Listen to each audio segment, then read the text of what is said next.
उठा के वंदे वंदे। आज बजट चर्चा के इस प्रबुद्धजन सम्मेलन में हम सबका मार्गदर्शन प्रदान करने वाले और इस देश की राजधानी का मेरे को पूरे देश के अंदर एक ऐसा व्यक्तित्व हमारे सामने आया।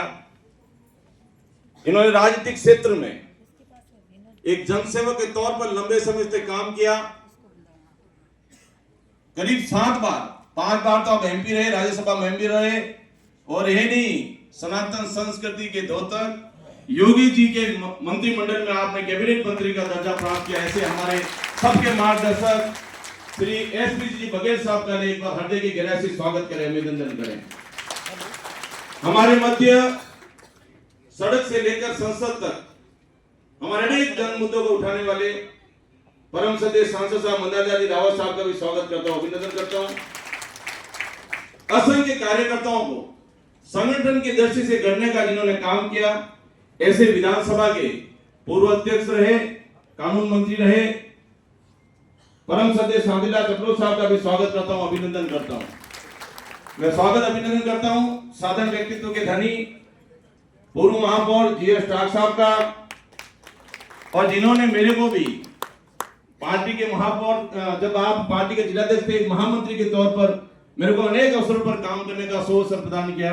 ऐसे पूर्व जिलाध्यक्ष श्री परम सदस्य रविंद्र श्रीमाली साहब, पूर्व जिलाध्यक्ष मैं ये मानूं जिन्होंने जनसंघ से लेकर भारतीय जनता पार्टी में एक वटवृक्ष के रूप में काम किया, ऐसे मांगीलाल जी जोशी साहब, मेरे मार्गदर्शक जिन्होंने राजनीति में बहुत कुछ सिखाया, ऐसे प्रमोद जी सामर साहब, शंकर प्रकोष्ठ के प्रदेश संयोजक, और जिन्होंने मोटरसाइकिल पे घूमकर इस उदयपुर में नहीं, उदयपुर संभाग के अंदर भारतीय जनता पार्टी को खड़ा करने का काम किया, ऐसे हम सब के मार्गदर्शक पूर्व विधायक महोदय धमना जी जोशी साहब, जिला प्रमुख से लेकर विधायक तौर पर जिन्होंने काम किया, वंदना जी, मीना जी, भाई शैलेंद्र जी, प्रतिभा जी, उमाशंकर जी साहब, डेयरी के चेयरमैन साहब, भारतीय जनता पार्टी के वरिष्ठ नेता, जो वास्तव में हम देखते हैं कि चाहे चुनाव की दृष्टि अनेक अवसरों पर एक आज भी संगठन के कार्यकर्ताओं के ऊपर काम करते हैं, वरिष्ठ नेता कुंतीलाल जी जैन साहब, भाई रवि जी नाहर साहब, मेरे साथ महामंत्री को तौर पर काम करने वाले किरण जी,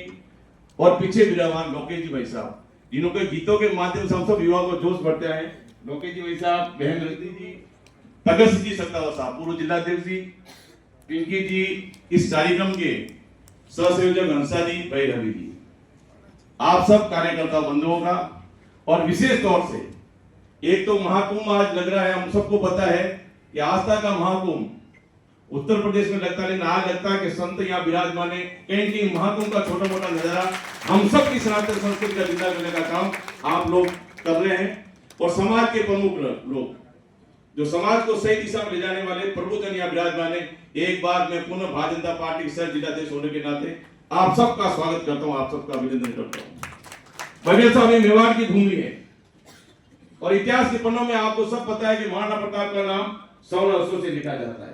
ये भूमि बलिदानों की भूमि है, चाहे पन्नाधाय का बलिदान हो, चाहे सलूमर के अंदर हाड़ा रानी का, किस प्रकार से हाड़ा रानी ने रतन सिंह जी को जब युद्ध में जा रहे थे, नई शादी हुई थी, पत्नी का मोह था, लेकिन जैसे वो युद्ध में जाने के बार बार अपनी पत्नी को देखने लगे थे, सलूमर के राजा रानी ने तलवार उठाकर गर्दन काटकर जिसको भेंट कर दी। ऐसी ये पवित्र भूमि मेवाड़ की भूमि पर आपका स्वागत करता हूं, अभिनंदन करता हूं, क्योंकि आज हम सबके मध्य मुख्य वक्ता विराजमान है। जो केंद्र ने बजट दिया, मैं मानता हूं वो बजट वे विकसित भारत के सपनों को साकार करने वाला और भारत जो अर्थव्यवस्था की दृष्टि से बहुत मजबूत करने वाला ये बजट है, जिसके बारे में परम सदस्य आज के मुख्य अतिथि बताएंगे। मैं तो यही कहना चाहता हूं, हम सब सौभाग्यशाली है मित्रों, भारतीय जनता पार्टी में काम करते हैं। वो युग भी था जब मैं कहता हूं वरिष्ठ लोग यहाँ विराजमान है, जब भारतीय जनता पार्टी के कार्यकर्ताओं को सम्मान की दृष्टि से नहीं देखता था। उस समय वो युग भी था जब भारतीय जनता पार्टी के कार्यकर्ताओं को तिरस्कार की दृष्टि से देखता था। इन्हीं के कारण आज भारतीय जनता पार्टी वटवृक्ष के रूप में खड़ी, ऐसे सीनियर नेताओं को मैं सिर झुकाकर सलाम करता हूं, उनको बहुत बहुत साधुवाद देता हूं। कार्यकर्ता बंधुओं तो सौभाग्यशाली है, देश का यशस्वी नेतृत्व नरेंद्र मोदी जी के हाथ में है। आज भारत का डंका विदेश में बजता है, भारत के प्रधानमंत्री विदेश की धरती पे जाते हैं, चाहे जापान का प्रधानमंत्री भारत आता है, उनको गीता भेंट करते हैं, भारत के प्रधानमंत्री अमेरिका जाते हैं, वहां के लोग गीत गाते हैं, केसरिया बालम पधारो हमारे देश। आज देश की सीमाएं सुरक्षित है। पहले ये होता था कि भारत के अंदर आतंकवादियों की गोलियों से हमारे सैनिक मरते थे। अब 56 इंच का देश के प्रधानमंत्री नरेंद्र मोदी का नेतृत्व है, आज सेना की गोलियों से आतंकवादी मरते हैं। ऐसा सुदृढ़ नेतृत्व मिलता है और हम सब सौभाग्यशाली कि उसी के अंदर मंत्रिमंडल में काम करने वाले एसपी साहब बघेल हमारे साथ बीच में है। मैं राजस्थान के यशस्वी मुख्यमंत्री भजन लाल जी का भी धन्यवाद ज्ञापित करता हूं कि ऐतिहासिक बजट हम सबके सामने पेश किया और इस बजट को लेकर आपको सबको पता है अनेक जन कल्याणकारी घोषणा राजस्थान के यशस्वी मुख्यमंत्री ने की, लेकिन ये व्यवहार की भूमि है, ये सशक्त भूमि है, वीर माकड़ों की भूमि है। मैं एक बात पुनः हंडे की गहरे से मुख्य वक्ता, आज अनेक कार्यक्रम है, नागौरा भी जाना है, डेरी में जाना है। मैं हंडे की गहरे से भारतीय जनता पार्टी के श्रेष्ठ ज्येष्ठ कार्यकर्ताओं का एक बात पुनः हंडे के लिए साधुवाद देता हूँ, धन्यवाद देता हूँ और एक बात पुनः कहना चाहता हूँ, ये आपका छोटा भाई, आपका बेटा आपके मान सम्मान प्रतिष्ठा को कभी गिरने नहीं देगा।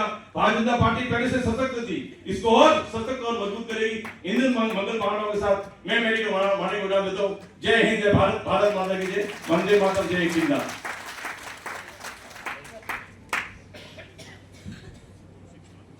बहुत बहुत धन्यवाद जिलाध्यक्ष जी। वास्तव में आप सबके आशीर्वाद से उदयपुर शहर जिला सदस्य रविंद्र जी के नेतृत्व में पूरे राजस्थान में हर कार्यक्रम में नंबर 1 आया था। और जैसा कि अभी गजपाल सिंह जी ने बताया कि आपका आशीर्वाद मिलता रहे और भारतीय जनता पार्टी के सभी वरिष्ठ जनों का आशीर्वाद लेकर ये जिला और आगे बढ़ेगा और आप सबका आशीर्वाद है। अब मैं आज के इस कार्यक्रम के बारे में और आज के हमारे मुख्य अतिथि मुख्य वक्ता के बारे में परिचय परम श्रद्धेय प्रमोद जी सामल साहब से आग्रह करूंगा कि आप इस कार्यक्रम के बारे में और मुख्य वक्ता के बारे में आप सभी को परिचय कराएं।